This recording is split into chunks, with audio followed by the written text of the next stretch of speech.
mikono yote nilikuwa naeka hivi juu. Uone kama ni kichwa ndo alikuwa anatafuta.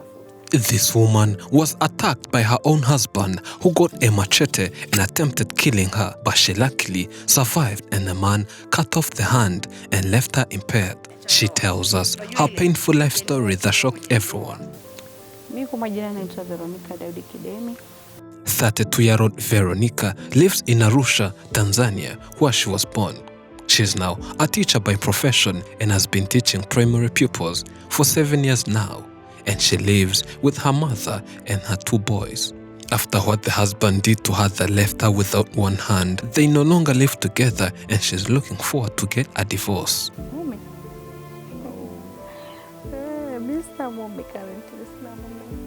I don't want to associate with the husband anymore, and since I have my kids here, what else would I need from him? She tells us more of how she lost the hand, yet she was born normal without any disability or abnormality.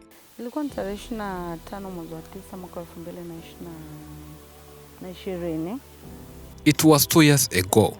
In 2020, when I was coming from work and my employer sent me to bring the national card around noon. I had no any other relationship with my boss and we could only talk about academics and everything related to my job. Upon hearing this, my husband came complaining at work, telling my boss that I was overworking, yet it was during holidays.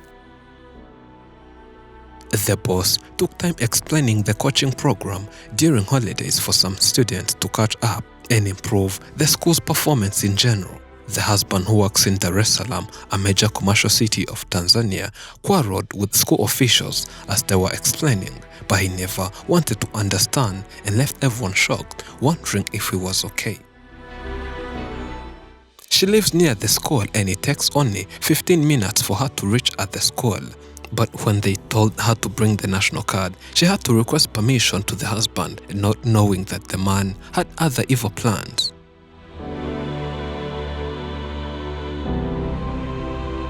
The husband used to abuse her so often and had broken her phone, and before going anywhere, she took 2 minutes talking to her sister, but due to how the husband always mistreated the wife, he thought Veronica was telling the sister of what he does and his behavior, which was never the topic. He came and asked why would she spend 3 minutes talking to the sister and thought they were kind of plotting something against him, which in reality did not happen. The husband would even start shouting when the wife talked with her father, saying that she has nothing to talk to such an old man. He was always suspecting something that was never there, all because he knew he had a poor personality. Sababu alikatakata simu yangu. Mwezi huo alikatakata tu simu, amekuta mimi nimeongea na dada yangu. Umeongea na dada yako dakika 3. Ulikuwa mna kikao gani cha siri na familia yako kwenu? Unaongea na baba yako dakika ngapi? Mlikuwa mnajadili nini? Mnanijadili yani unajua yule mtu ambaye anakufanyia anakutreat ile badly. Kwa hiyo anajua ni ukiongea na ndugu zako unamwambia mambo yako.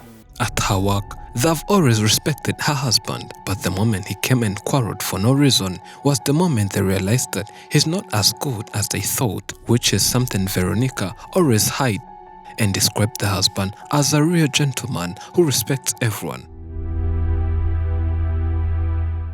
That afternoon, she went to pick the national card and did not even delay. The husband had jealous and thought she was cheating and had gone to sleep with some school officials. This is because he worked in Dar es Salaam and could return home after weeks. Having not been loyal, he also thought that the wife was probably cheating, which was not.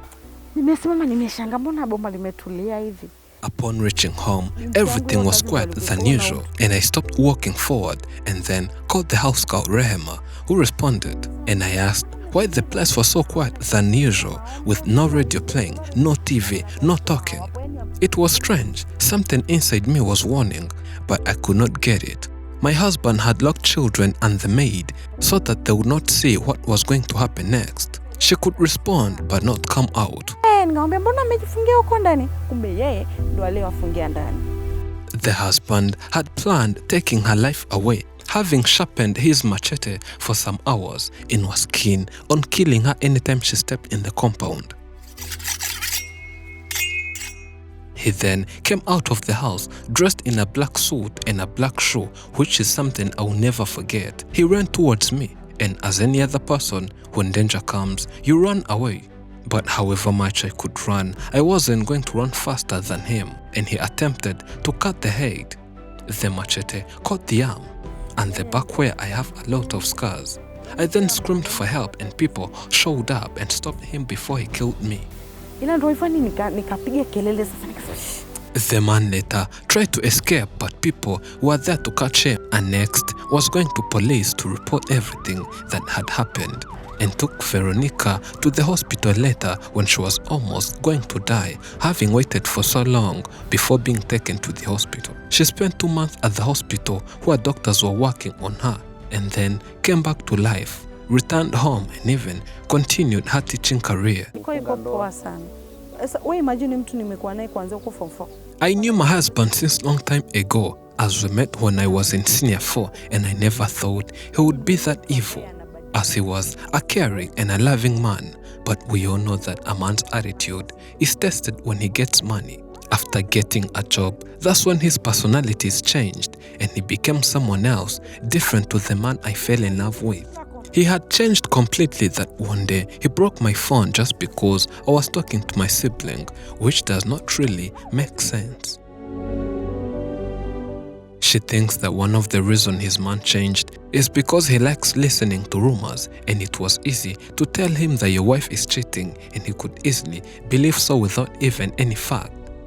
That blindly forced him to take unnecessary poor decisions. The husband would meet other girls and even tell her that she met a beautiful girl and they had some good time. He had some strange behaviors, but Veronica always wanted peace and never shouted, knowing that he had a fierce and a violent husband.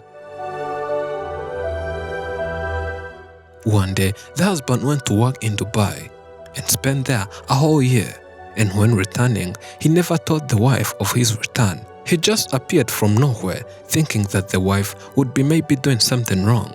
But he never knew that he married an exemplary wife. Despite losing the arm, she tried some activities here at home like washing clothes and more. But as that, she's facing difficulties at work, more especially writing on the blackboard. If she had a computer and a projector, her work would be easier. Veronica advises women to speak up about domestic violence because it starts when a man is beating you, and when you keep quiet, he thinks that is normal.